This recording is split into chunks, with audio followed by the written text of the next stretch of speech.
ओम नमो भगवते वासुदेवाय। आज हम श्री गर्ग संहिता के अश्वमेध खंड का 22वां अध्याय सुनेंगे। इसमें हम सुनेंगे यज्ञ के घोड़े का अवंतीपुरी में जाना और वहां अवंती नरेश की ओर से सेना सहित यादवों का पूर्ण सत्कार होना। तो आइए शुरू करते हैं। श्री गर्ग जी कहते हैं, महाराज यदुकुल तिलक वीरवर अनिरुद्ध का वह घोड़ा अनेक जनपदों का अवलोकन करता हुआ राजपुर जनपद में जा पहुंचा। मार्ग में सफरा नदी का दर्शन करके वह अवंतिका के उपवन में जा खड़ा हुआ। उसी समय श्री कृष्ण के गुरु महात्मा विप्रवर सांदीपनि स्नान करने के लिए घर से चलकर वहां आए। उन्होंने तुलसी की माला पहन रखी थी, कंधे पर धोत वस्त्र रख छोड़ा था और मुख से वे श्री कृष्ण नाम का जप कर रहे थे। उन्होंने वहां पानी पीते हुए श्वेत एवं शामकर्ण घोड़े को, जिसके भालदेश में पत्र बंधा हुआ था, देखा। देखकर पूछा, किस नृपेश्वर ने इस यज्ञ के घोड़े को छोड़ा है?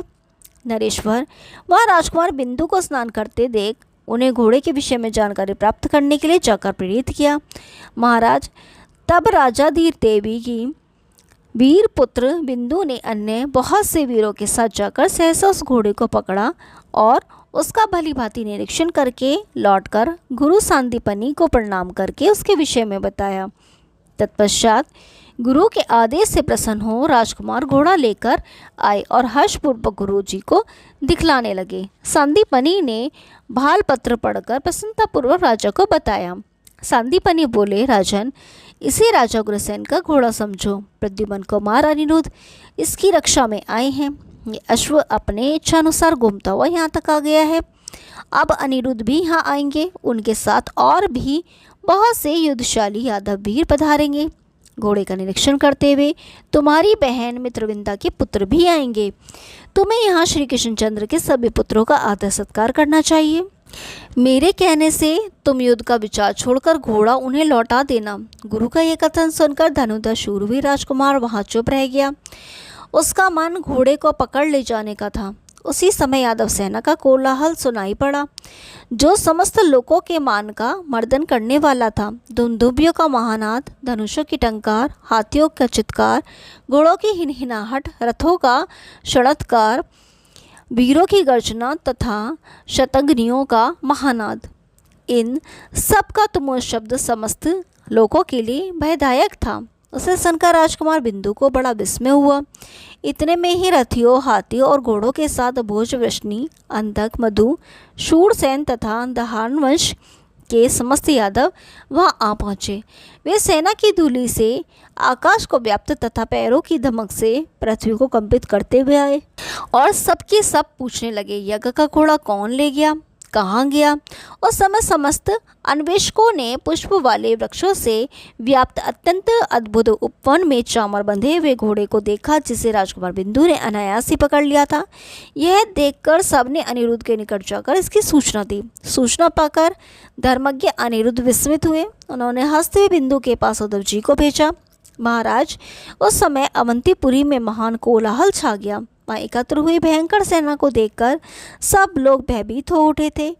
इसी समय अपने भाई की खोज खबर लेने के लिए भयभीत अनुबिंदु 1 करोड़ वीरों के साथ अपनी पुरी से बाहर निकला।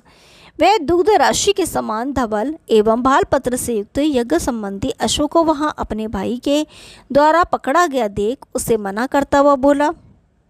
अनुबिंदु ने कहा, भैया, भगवान श्री कृष्ण जिनके देवता हैं उन यादवों का यह घोड़ा है। आप उनके साथ जो हमारा संबंध है उसके बहाने या अपने कुल की कुशलता के लिए इस घोड़े को छोड़ दीजिए। यादवों की यह सेना तो देखिए भैया, पहले जो राष्ट्रीय यज्ञ हुआ था उसमें उन यादवों ने देवता, दैत्य, मनुष्य और असुर सब पर विजय पाई थी। अनुबिंदु की यह बात सुनकर बड़ा भाई बिंदु हार मान गया।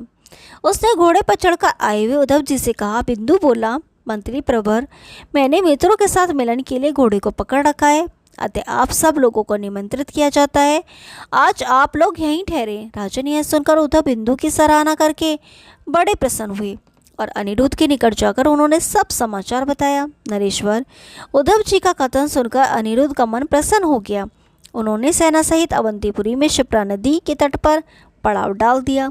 महाराज, वह 10 योजन दूर तक के भूभाग में रंग बिरंगे अनेक शिविर पड़ गए। सभी स्वर्ण कलशों से युक्त थे। वे सुंदर शिविर वहां अद्भुत शोभा पा रहे थे।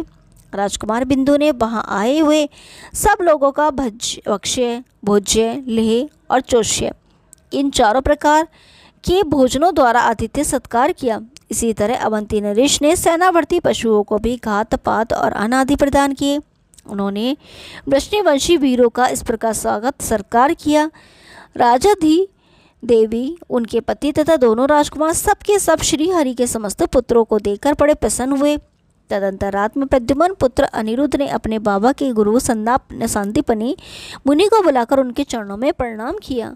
उन्हें आसन देकर बिठाया और उत्तम रीति से उनका पूजन करके कहा, भगवान, द्वारका में भगवान श्री कृष्ण की आज्ञा से चक्रवर्ती यदुकुल तिलक महाराज उग्रसेन अश्वमेध यज्ञ कर रहे हैं।